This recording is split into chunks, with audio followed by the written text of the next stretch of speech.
Many times we find a group of users while exploring or creating another report. In lesson 4, let's go ahead and learn how to create segments within the Explore reports. When drilling in, most of the time you can simply right-click on the metric and specific rows and create the segment from that selection. Easy enough.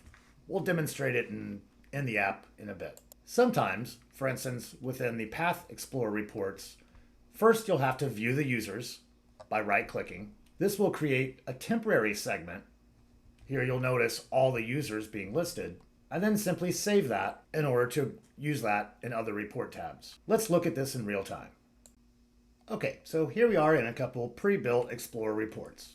Let's start simple in a simple freeform report. Here, as I'm going through the metrics, I can simply right-click and I'll see Create Segment from Selection. When I click on that, boom, you'll notice this dialog comes up.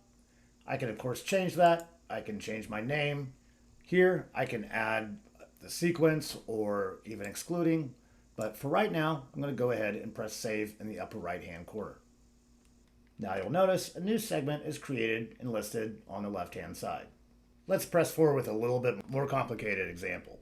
So here I have my funnel report without any segments included. I can roll over the completion rate, and when I right-click, I can either view the users within this area or even the abandonments. Let's go ahead and click on View Abandonments. You'll notice it provides me a list of those users, and here on the left-hand side, another temporary segment. You'll know it's temporary by the dashed blue line within the segment comparisons. Let's go ahead and click Edit to see what this looks like. Here you'll notice all the detail that we had in the setup of the funnel.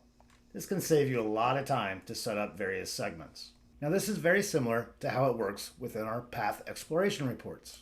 Here within my predefined report, I'll notice when I right-click, I just have the option to view users. But don't worry, I can see another temporary segment is created, and I can simply save this as follows. We really want to congratulate Google for adding this awesome feature, and we hope that you use it to find and then create different segments within user groups.